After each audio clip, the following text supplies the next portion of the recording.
Welcome back, everybody.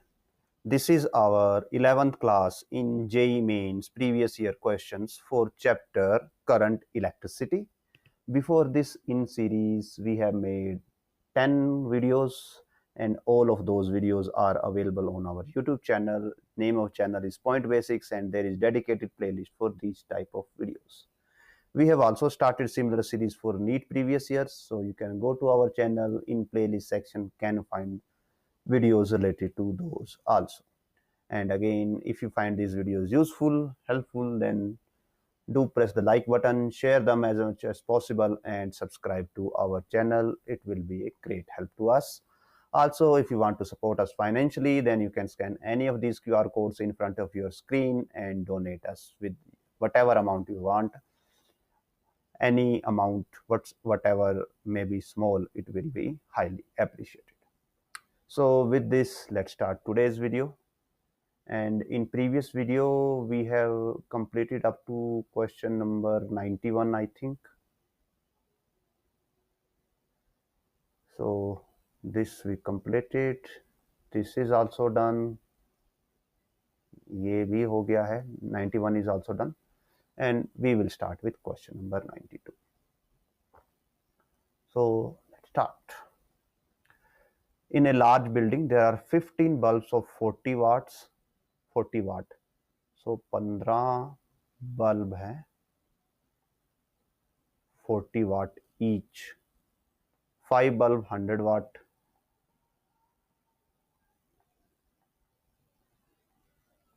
And 80 वाट का 80 वाट के 5 fan है. सो 5 फैन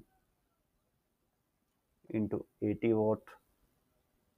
एक हीटर है 1 किलोवाट का. सो 1 हीटर 1 किलोवाट यानी कि 1000 वाट. सो सप्लाई गिवन है 220 वोल्ट्स की और हमें बताना है कि मिनिमम कैपेसिटी ऑफ फ्यूज कितनी होगी.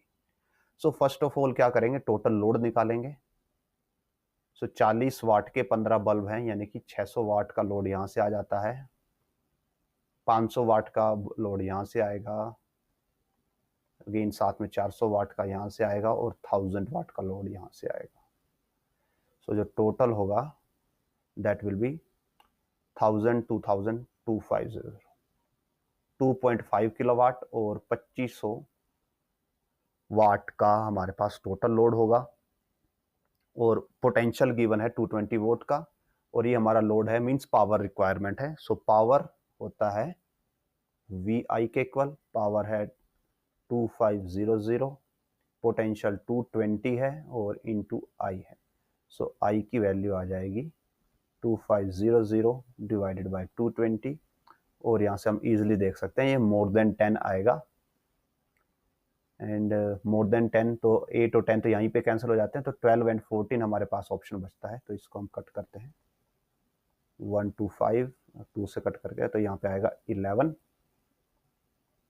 और ये देगा 1 एंड उसके बाद 15 बचता है. सो 1 4 11.3 एम्पियर समथिंग.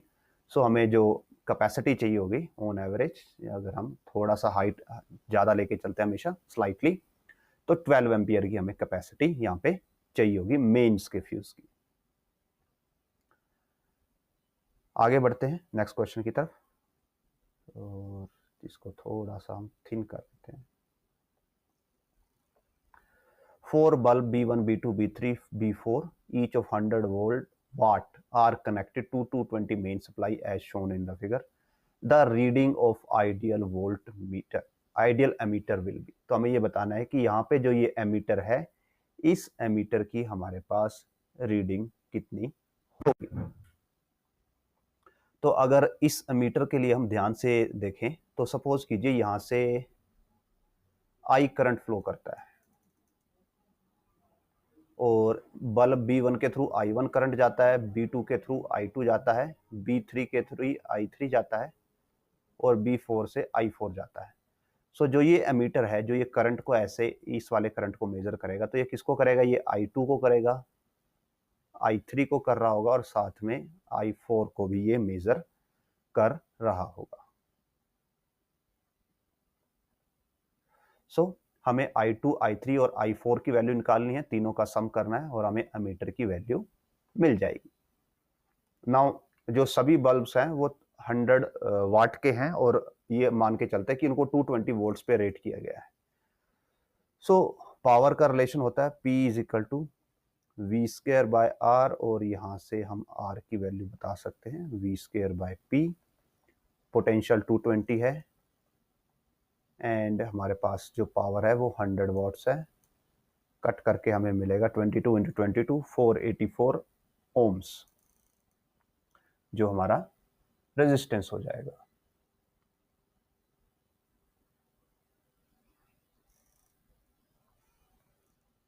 सो ये एक बल्ब का हमारे पास रेजिस्टेंस है, बिकॉज हर बल्ब की पावर सेम है, तो ये एक बल्ब का हमारे पास रेजिस्टेंस हो गया। सो जो हमारा सर्किट है कुछ ऐसे मॉडिफाई हो जाएगा कि ये पहला बल्ब है उसका रेजिस्टेंस, यहाँ पे एमीटर लगा हुआ है, दूसरे बल्ब का रेजिस्टेंस, तीसरे बल्ब का रेजिस्टेंस और ये फोर्थ बल्ब का रेजिस्टेंस। और बिकॉज सबकी वाटेज सेम है, सब पैरेलल में कनेक्टेड है, तो सब सेम सप्लाई से भी कनेक्टेड है, सेम 220 वोल्ट से कनेक्टेड है, सो सबका रेजिस्टेंस यहाँ पे सेम है 484। नाउ हम इजिली निकाल सकते हैं कि I2 की वैल्यू कितनी होगी, बिकॉज सेम पोटेंशियल से सभी के सभी कनेक्टेड हैं। So I2 is equal to I3 is equal to I4, कितना होगा potential by resistance, so 220 by 484। और जो एमीटर से करंट जा रहा है वो तीनों का सम जा रहा होगा, तो तीनों का सम करेंगे तो जस्ट 3 से मल्टीप्लाई हो जाएगा, तो 220 बाय 484 इंटू 3, और ये होगा एमीटर का करंट। तो इसको कट कर सकते हैं यहाँ पे 110 242 55 121। सो 55 इंटू 3 हो जाएगा 165 डिवाइडेड बाय 121, तो ये मोर देन 1 आएगा। और मोर देन 1 अगर हम चेक करें, सो इसको अगर हम अप्रोक्सीमेट करें, अज्यूम कर लें कि इसको हम ऐसे लिख लेते हैं 165 बाय 120, सो दैट 3 पे कट कर सकें। तो 3 पे कट करेंगे, ये हमें 55 देगा और ये हमें 40 देगा। सो इट विल बी, अब इस 55 को 4 से डिवाइड कर देते हैं, तो 1375 बाय 10, सो 1.375। और जो हमारा ऑप्शन सी है ये उसके आसपास मैच करता है, और ये अप्रोक्सीमेट आंसर है। यहाँ पे आपको ध्यान देना कि हमने इसको 121 को 120 लिख के अप्रोक्सीमेट किया। So option C will be the right answer. आगे बढ़ते हैं। The supply voltage to room is 120 volts. Resistance of the lead wires is 6 ohm. A 60 watt bulb is already switched on. What is the decrease in the voltage across bulb when a 240 watt heater is switched on in parallel with the bulb? So हमारे पास एक, पहले हम इसका basic circuit बना लेते हैं।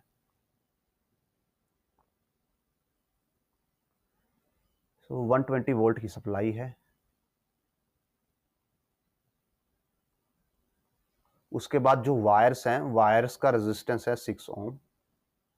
सो ये सारी वायर्स को हमने एक सिंगल रेजिस्टेंस से रिप्रेजेंट कर दिया 6 ओम से, और यहाँ पे एक 60 वाट का बल्ब लगा हुआ है।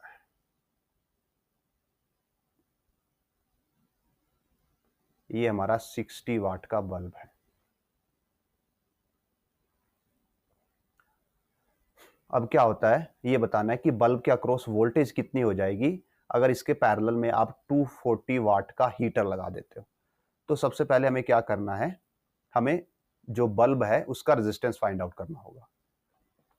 और इसका रेजिस्टेंस क्यों फाइंड आउट करना होगा, बिकॉज जब इसका हमें रेजिस्टेंस पता होगा, फिर हम 240 वाट का जो हीटर है उसका रेजिस्टेंस फाइंड आउट करेंगे, फिर उनके पैरेलल कॉम्बिनेशन को सॉल्व करेंगे और वहां से value of current find out करेंगे कि किससे कितना करंट फ्लो हो रहा है। और जब हमें करंट्स की वैल्यू मिल जाएंगी, फिर उससे हम पावर्स निकाल सकते हैं। नाउ नॉर्मली क्या होता है, जब भी आपके पास पावर है, जैसे बोला गया कि इसके अंदर 60 वाट की पावर है बल्ब की, तो इसके साथ एक पोटेंशियल भी होता है जिसपे इस पावर को रेट किया गया है। जब भी कोई पावर दी जाती है तो उस पावर के कोरस्पोंडिंग एक पोटेंशियल होता है जिसपे वो पावर को कैलकुलेट किया गया है। अगर क्वेश्चन में मेंशन ना हो, जैसे यहाँ पे मेंशन नहीं है कि ये 60 वाट की पावर को किस पोटेंशियल पे रेट किया गया है, तो हम नॉर्मली क्या लेते हैं कि जो सप्लाई हमें दी गई है उसी पे इसको मान के चलते हैं। सो वी अज्यूम कि रेटिंग पावर भी 120 वोल्ट्स है इस 60 वाट बल्ब के लिए भी और 240 वाट के हीटर के लिए भी। And we know power is V square by R. So यहाँ से R की वैल्यू आ जाती है V square by P. And from this जो वी स्क्वायर हो जाएगा, सॉरी R हो जाएगा, R फॉर बल्ब, ये हो जाएगा 120 इंटू 120 बाय 60, ये 2 और ये बन जाता है 240 ओम। ये बल्ब का रेजिस्टेंस आ गया। ऐसे हीटर का रेजिस्टेंस भी निकाल लेते हैं, उसके लिए भी same V square by P, V 120 मान के ही कैलकुलेट करेंगे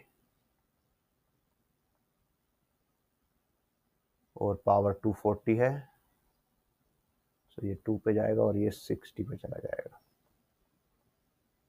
ये हो जाता है 60 ओम। नाउ हमने दोनों के रेजिस्टेंस कैलकुलेट कर लिए। अब ये कैलकुलेट करते हैं कि इनिशियल वोल्टेज कितनी है और फाइनल,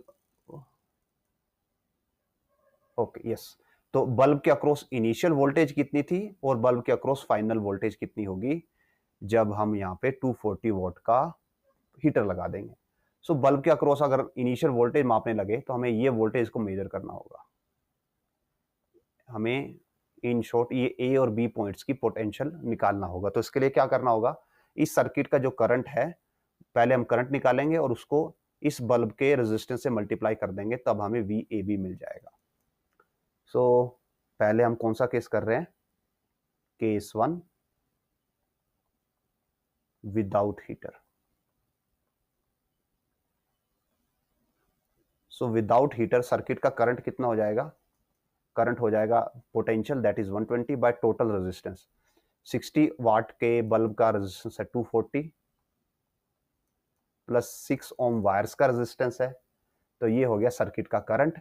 और इससे हम निकाल सकते हैं कि जो आपका ये बल्ब है, बल्ब के अक्रॉस कितना पोटेंशियल होगा। तो बल्ब के अक्रॉस पोटेंशियल कितना कैसे निकाल सकते हैं, जब आपको यहाँ का करंट मिल जाए तो करंट को इसके रेजिस्टेंस से मल्टीप्लाई कर दो, दैट इज 240, और उससे हमारे पास क्या आ जाएगा, V A B. Let me explain it again. अगर आपको वी ए बी निकालना है, ए और बी पॉइंट के बीच का पोटेंशियल निकालना है, तो वी ए बी क्या होगा, जस्ट कि यहाँ पे जो करंट है ए से बी जो करंट जा रहा है इंटू ए से बी का रेजिस्टेंस। ए से बी का करंट कितना होगा, जो सर्किट का करंट होगा, और सर्किट का करंट होगा पोटेंशियल बाय टोटल रेजिस्टेंस, तो 120 बाय 6 प्लस बल्ब का रेजिस्टेंस है 240, सो 120 बाय 240 प्लस 6 मल्टीप्लाई बल्ब का रेजिस्टेंस आर ए बी जो कि 240 है। और आप देख सकते हैं कि ये दोनों टर्म ऑलमोस्ट एक दूसरे के आसपास हैं।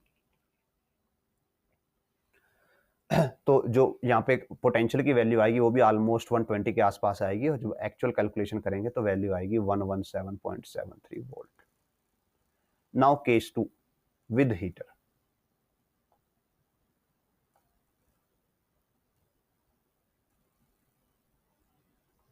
नाउ हीटर के साथ क्या होगा कि अब यहाँ पे पैरेलल में एक हीटर आ जाएगा, तो आपका सर्किट कुछ ऐसा बनेगा।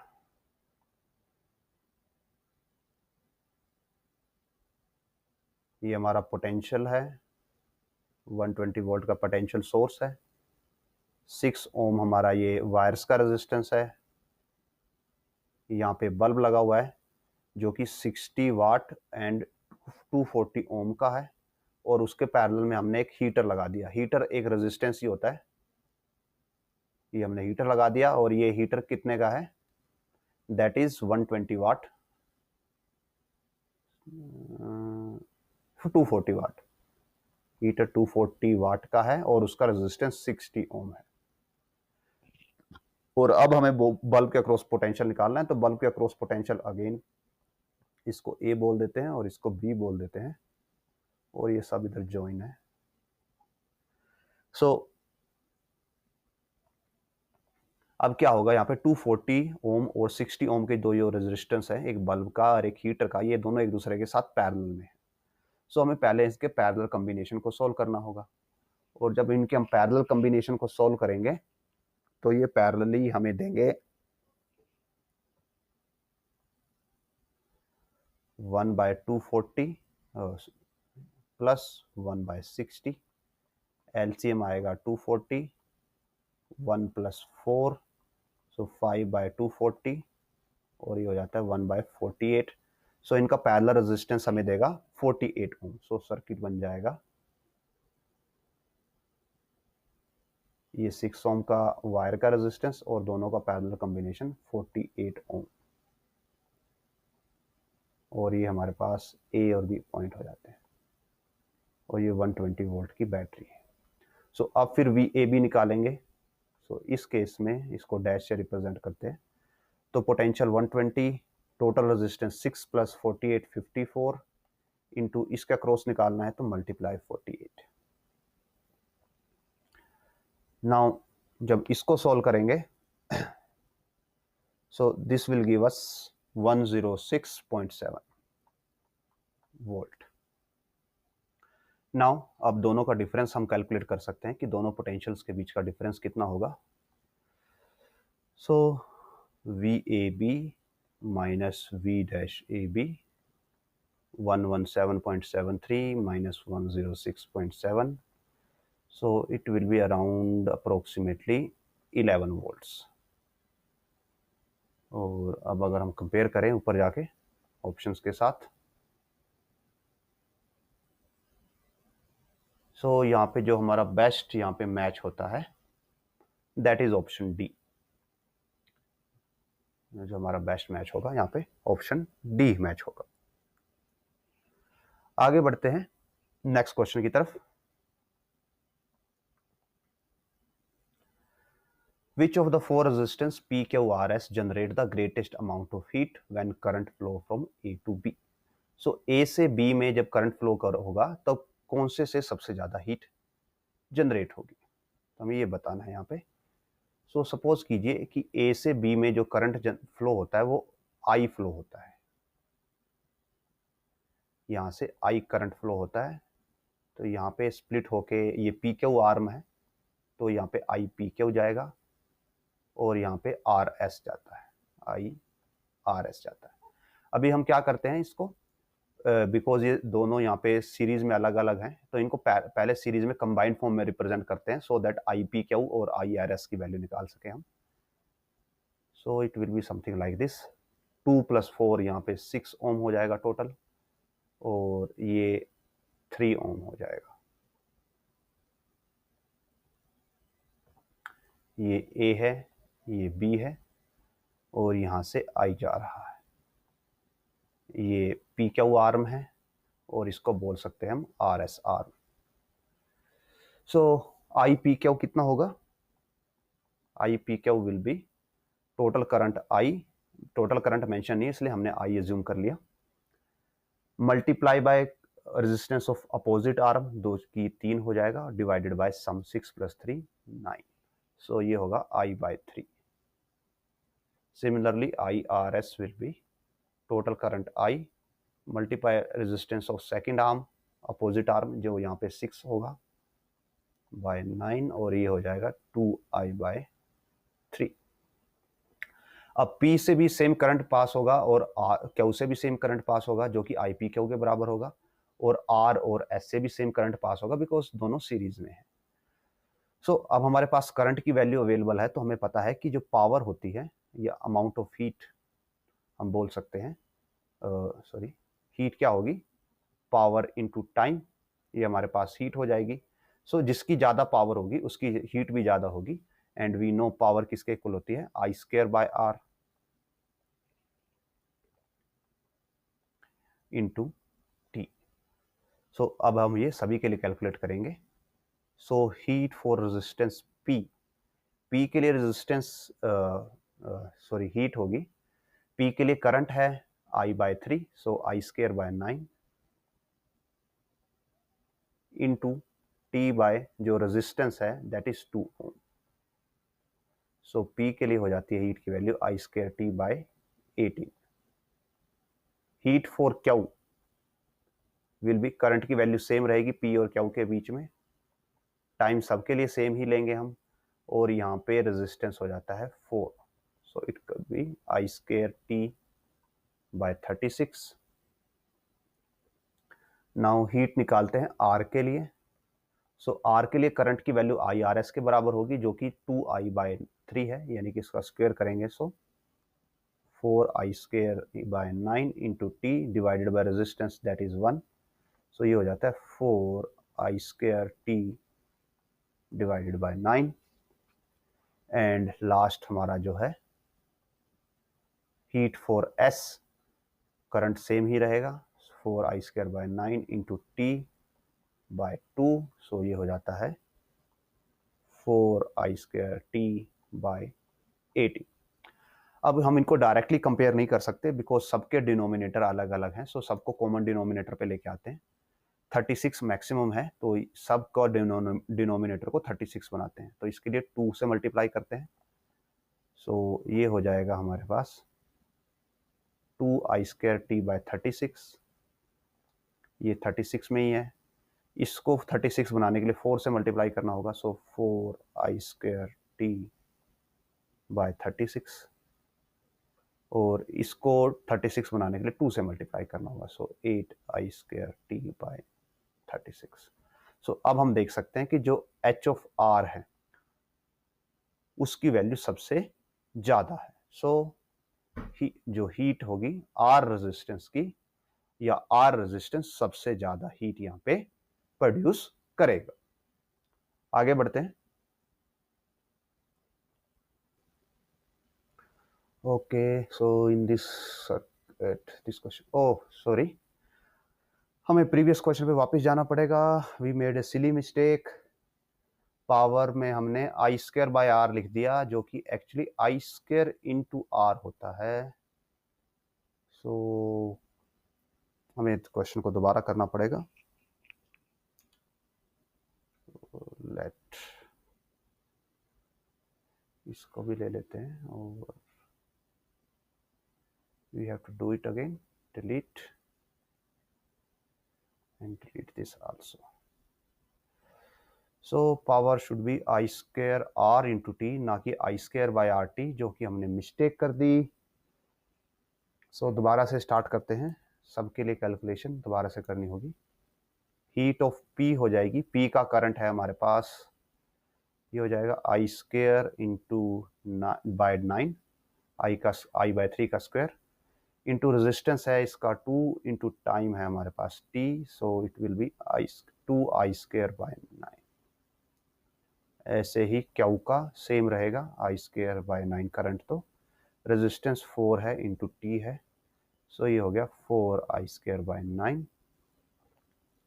अभी R पे जाते हैं, सो R के लिए ये हो जाएगा 2I बाय 3 का स्क्वायर, यानी कि 4I square by 9 into resistance 1 है, और इंटू टाइम T है, सो यहाँ पे साथ में T आएगा, यहाँ पे भी साथ में T आएगा, 4I स्क्वायर T बाय 9। और S का देखें अगर, सो 4I स्क्वायर 9 इंटू रेजिस्टेंस 2 है, into T, so 8I square T by 9। So from this H का हीट सबसे ज़्यादा है, तो ये यहाँ पे ऑप्शन बी यहाँ पे राइट होगा, ना कि ऑप्शन डी जो हमने प्रीवियसली गलत कैलकुलेशन कर दी थी। आगे बढ़ते हैं नेक्स्ट क्वेश्चन की तरफ। 2 electric bulbs rated 25 watt 220 volt 100 watt 220 volt are connected in series to a 440 volt supply. Which of these bulbs will fuse? सो देखिए यहाँ पे बल्ब की रेटिंग पोटेंशियल भी गिवन है, तो उसके हेल्प से हम क्या करते हैं, दोनों का करंट कैलकुलेट करते हैं। सो बल्ब 1 के लिए पहले कैलकुलेशन करते हैं। बल्ब 1 के लिए हमारे पास जो पावर होती है, बेसिक फॉर्मूला होता है V इंटू आई। सो पहले के लिए पावर है 25 वॉट, पोटेंशियल है 220 इंटू आई, इसको हम 1 कर देते हैं बल्ब 1 के लिए। सो I1 आ जाएगा 25/220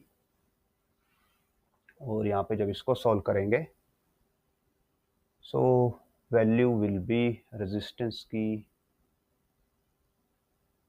और वी कैन से I1। सो जो करंट होगा I1 का दैट इज 0.11 एम्पियर। मीन्स जो आपका पहला बल्ब है उससे मैक्सिमम करंट कितना फ्लो कर सकता है, 0.11 एम्पियर मैक्सिमम करंट फ्लो कर सकता है। और ऐसे ही पावर का दूसरा रिलेशन भी होता है that power is given by V²/R। तो यहाँ से R1 कैलकुलेट करेंगे अगर हम, so that will B V² यानी कि 220 × 220/25 और जब इसको सोल्व करेंगे सो हमारा रेजिस्टेंस आएगा 1936 ओम। ये पहले वाले बल्ब का मैक्सिमम करंट और उसकी रेजिस्टेंस हमारे पास अवेलेबल है। नाउ दूसरे के लिए करते हैं अगर सेम, सो सेकंड के लिए हो जाएगा पावर 100 है divided bye potential 220, so this will be 5/11 और आई कैन से 10/22।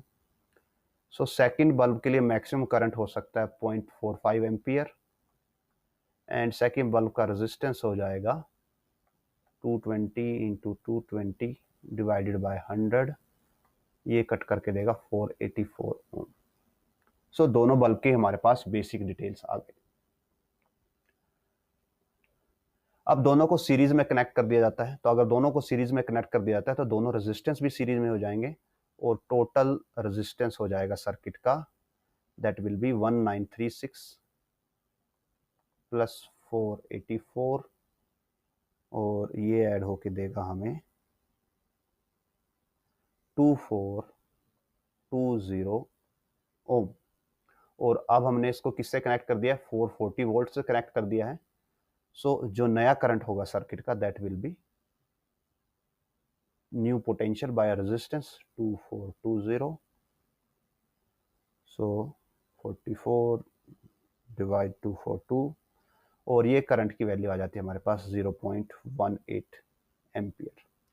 तो आप देख रहे हो जो करंट है 0.1 एम्पियर ये I2 से तो कम है, मींस जो सेकंड बल्ब है उसको कोई प्रॉब्लम नहीं होगी, बट फर्स्ट बल्ब के करंट की वैल्यू से ये ज्यादा है, यानी कि जो आपका फर्स्ट बल्ब है वो प्रॉपरली वर्क नहीं कर पाएगा, जो उसके थ्रू करंट फ्लो कर रहा है वो उसकी रेटेड पावर से ज्यादा है, मींस 25 वाट का बल्ब आपका फ्यूज हो जाएगा। So option C will be the right answer. आगे बढ़ते हैं। Now a 6 volt battery is connected to 2 light bulb as shown in the figure. तो दोनों बल्ब से पैरेलल में कनेक्टेड है। लाइट 1 का बल्ब है, लाइट बल्ब 1 का रेजिस्टेंस 3 ओम है, सो इसका रेजिस्टेंस 3 ओम है। जो 2 है उसका रेजिस्टेंस 6 ओम है। Battery has negligible internal resistance. कौन सा बल्ब ज्यादा ग्लो करेगा? सो बिकॉज दोनों के लिए पोटेंशियल सेम है तो हम क्या कर सकते हैं, हम जस्ट हमें पावर कैलकुलेट करनी है और पावर से हमें ये पता चल जाएगा कि कौन सा बल्ब ज्यादा ग्लो करेगा। सो नाउ दोनों सेम पोटेंशियल से कनेक्टेड हैं। इसके अक्रॉस बल्ब 1 के अक्रॉस भी 6 वोल्ट है, 6 वोल्ट है। बल्ब 2 के अक्रॉस भी 6 वोल्ट की ही बैटरी लगी हुई है। सो दोनों के क्रॉस पोटेंशियल सेम रहेगा और फिर हम यहाँ पे पावर का फॉर्मूला यूज करते हैं पोटेंशियल वाला। So power will be V²/R। सो पहले वाले बल्ब की पावर हो जाएगी potential is 6 × 6 by resistance R3, सो ये देता है हमें 12 वॉट। P2 यानी कि सेकंड बल्ब की पावर हो जाएगी 6 × 6 बाय 6, सो 6 वॉट। यानी कि पहले वाले बल्ब की पावर ज़्यादा है तो वो ज़्यादा यहाँ पे हमारे पास we can say brightness emit करेगा, बिकॉज जो इंटेंसिटी होती है, जो हमारी आंखें लाइट की इंटेंसिटी देख पाती हैं, फील कर पाती है, that is equal to power by area. So वो डायरेक्टली प्रोपोर्शनल टू पावर है, इनवर्सली प्रोपोर्शनल टू एरिया है। तो जिसकी पावर ज़्यादा होगी उसकी इंटेंसिटी भी ज़्यादा होगी। So bulb 1 will glow brighter. So option यही पूछा गया कौन सा ब्राइट होगा, so option B will be the right answer. आगे बढ़ते हैं नेक्स्ट क्वेश्चन की तरफ।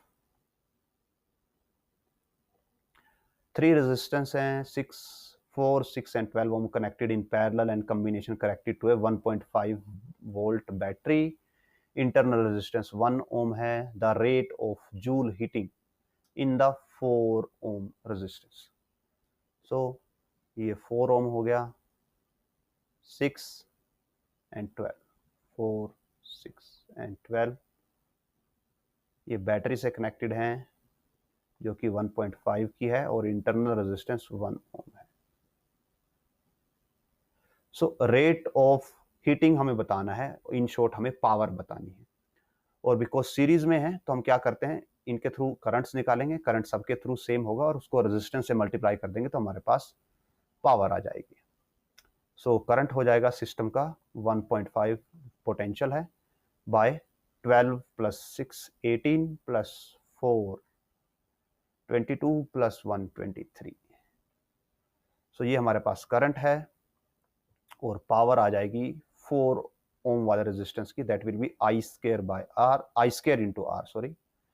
सो 1.5 into 1.5, 23 into 23 into 4. So again here I made a mistake, my bad.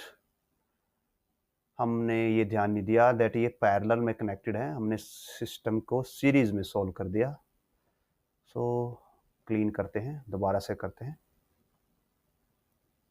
सो ये 4 ओम, 6 एंड 12. यहाँ पे ऐसे पैरेलल में कनेक्टेड हैं और यहाँ पे बैटरी है हमारे पास 1.5 जिसका इंटरनल रेजिस्टेंस 1 ओम है और ये सिस्टम ऐसा है. तो नाउ अब हमें क्या करना होगा, इसका पैरेलल कॉम्बिनेशन रेजिस्टेंस निकालना होगा जो कि हो जाएगा 1/4 plus 1/6 plus 1/12. So LCM will be 12, 3, 2, 1, 6/12 यानी कि 1/2 यानी कि कंबाइंड रेजिस्टेंस हो जाता है 2 ओम. सो सर्किट कुछ ऐसा बन जाएगा, इनका कंबाइंड रेजिस्टेंस 2 ओम है, बैटरी हमारे पास है 1.5 वोल्ट की, इंटरनल रेजिस्टेंस 1 ओम है. सो अब सर्किट का करंट आई हो जाएगा 1.5 बाय टोटल रेजिस्टेंस 3 जो कि हो जाएगा 1/2 एम्पियर. नाउ हमारे पास टोटल करंट आ गया सर्किट का. अब ये करंट जब यहां से एंटर करेगा तो स्प्लिट होगा ये सभी रेजिस्टेंसेस में. बिकॉज यहां पे 3 रेजिस्टेंस है हमारे पास, तो हम क्या करेंगे,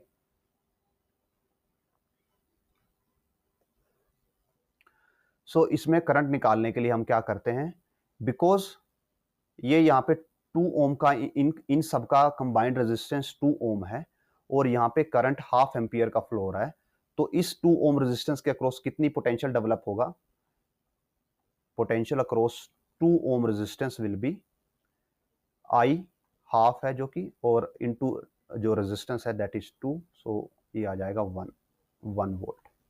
मीन्स यहाँ पे 1 वोल्ट का पोटेंशियल डिफरेंस होगा. सो इन शॉर्ट यहाँ पे भी 1 वोल्ट का पोटेंशियल डिफरेंस होना चाहिए और इन शॉर्ट ये जो सभी रेजिस्टेंस हैं इनके बीच का पोटेंशियल डिफरेंस कितना है, सभी रेजिस्टेंस के टर्मिनल्स का पोटेंशियल डिफरेंस 1 वोल्ट है. सो अब हमें इनके अक्रॉस पोटेंशियल पता है और इनका रेजिस्टेंस हमें पता है, तो अब हम निकाल सकते हैं जब पावर क्या होगी, बिकॉज 4 ओम के अक्रॉस निकालनी है तो V²/R यूज कर सकते हैं.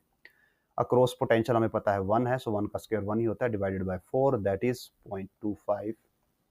So option C will be the right answer. Next question की तरफ बढ़ते हैं. This question has statement 1 and statement 2 of the 4 choices given in the statement. Choose the one that best describe the two statements. The possibility of an electric bulb fusing is higher at the time of switch on. Resistance of electric bulb when it is not lit up is much smaller than when it is lit up. So सबसे पहले हम क्या करते हैं, जो second statement है उसको analyse करते हैं.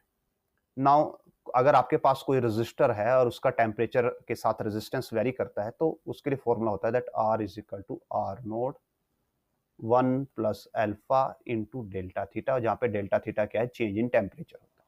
तो जैसे जैसे चेंज इन टेम्परेचर बढ़ता है, और आप बोल सकते हैं कि टेम्परेचर बढ़ेगा, तो ये 1 प्लस अल्फा थीटा वाली टर्म इंक्रीज होगी और रेजिस्टेंस ज़्यादा होता जाएगा। मीन्स इनिशियल रेजिस्टेंस कम होता है और अगर हीट कर दें किसी चीज़ को, उसका रेजिस्टेंस ज़्यादा हो जाता है। सो यही सेकंड स्टेटमेंट है कि जो बल्ब है, जब वो लिट अप नहीं है, जब वो वर्क नहीं कर रहा, तो उसका टेम्परेचर कम होता होगा, और अगर टेम्परेचर कम होगा तो रेजिस्टेंस भी कम होगा। So second statement is true. Now coming to the first statement, the possibility of electric bulb fusing is higher at the time of switch on.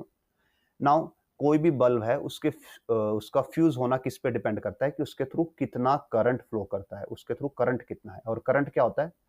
Potential by resistance. And second statement से अभी हमने देखा कि जब जो आपका bulb है वो अभी वर्क नहीं कर रहा, अगर आप उसको ऑन करते हो तो उसका टेम्परेचर सडनली राइज नहीं करेगा, टेम्परेचर राइज होने में टाइम लगता है, और जब तक टेम्परेचर राइज होगा तब तक रेजिस्टेंस की वैल्यू कम रहेगी। इन शॉर्ट, इनिशियल करंट है जो आपका आई इनिशियल, वो ज्यादा होगा। जब बल्ब प्रॉपरली ग्लो कर जाएगा, उसका टेम्परेचर इंक्रीज हो जाएगा, तो रेजिस्टेंस भी इंक्रीज हो जाएगा, तो उसका करंट की वैल्यू डाउन हो जाएगी। और अगर इनिशियल करंट ज्यादा है तो इनिशियली बल्ब के फ्यूज होने के चांसेस भी ज्यादा होंगे। So 1 and 2 both are true and दोनों लिंक हैं। So option B, not sorry B, option C 1 is true, 2 is true, 2 is correct explanation of statement 1। आगे बढ़ते हैं नेक्स्ट क्वेश्चन की तरफ। The resistance of a bulb filament is 100 ohm at a temperature 100 degree Celsius। Temperature coefficient है, resistance will become 200 ohm at a temperature of. तो ये बताना है कि 200 ओम कब हो जाएगा। सो बिकॉज यहाँ पे हमें ये नहीं पता कि हमारा स्टैंडर्ड टेम्परेचर कौन सा है जिसके रिस्पेक्ट में यहाँ पे चेंजेस मेजर किए जाएंगे। सो लेट मी एक्सप्लेन कि स्टैंडर्ड टेम्परेचर क्या होगा। सो किसी भी रेजिस्टेंस की वेरिएशन इस फॉर्मूला से गिवन की जाती है, R1 plus alpha T minus T node. यहाँ पे टी नोड क्या है? बेस टेम्परेचर है जिसके रिस्पेक्ट पे आर नोड की कैलकुलेशन की जाती है कि आर नोड कितना है इस टी नोड टेम्परेचर पे। नाउ हमें यहाँ पे गिवन नहीं है कि आपका टी नोड कितना है और आर नोड कितना है, तो हम अज्यूम करके चलते हैं कि 0 डिग्री सेल्सियस पे ये कैलकुलेशन की गई होगी। सो इनिशियल 100 ओम है, आर नोड की वैल्यू हमें नहीं पता, 1 प्लस अल्फा है हमारा 5 इंटू 10⁻³ एंड टी की वैल्यू है 100 और टी नोड को हम 0 मान के चल रहे हैं, 0 डिग्री सेल्सियस मान के चल रहे हैं, 0 केल्विन नहीं यहाँ पे। और ये बिकॉज यहाँ पे चेंज की बात हो रही है, सो अगर आप इसको केल्विन में कन्वर्ट करते तो भी बात वैल्यू में कोई फर्क नहीं आने वाला था ना। अब ये बताना है कि 200 कब हो जाएगा, तो 200 के लिए हम क्या करेंगे कि सपोज 200 हो जाता है तो इनिशियल टेम्परेचर तो आर नोड ही रहेगा, 1 plus 5 into 10⁻³ at some temperature T ये 200 होता है और -0 ही रहेगा। अब क्या करते हैं, दोनों को डिवाइड कर देंगे। अगर दोनों को डिवाइड करते हैं दिस बाय दिस, सो मिलेगा 2 बाय आर नोड से R naught cancel, 1 plus 5 into 10⁻³ into T divided by 1 plus 5 into 10⁻⁻1। Cross multiply 2 plus 10 into 10⁻⁻1, so 1 equals to 1 plus 5 into 10⁻³ into T, 1 से 1 कैंसल, तो T की value आ जाती है 2 bye 5 into 10⁻⁻3, ये ऊपर जाएगा, सो 2 इंटू 1000 बाय 5 ये 20 और ये आ जाता है 400। So option B will be the right answer. And with this, इस वीडियो को हम यहीं पे एंड करते हैं। होपफुली जो हमने यहाँ पे कवर किया वो आपके लिए हेल्पफुल रहा होगा, अंडरस्टैंडेबल रहा होगा। अगेन अगर आपके कुछ डाउट्स हैं, सजेशन हैं, आप कमेंट सेक्शन में छोड़ सकते हैं। I will try to answer all those. And video पसंद आए तो लाइक कीजिए, शेयर कीजिए, चैनल को सब्सक्राइब कीजिए, and if possible do make some donation by scanning this QR codes. Any amount will be highly appreciated. So with this, we will meet in next video, and thanks for watching.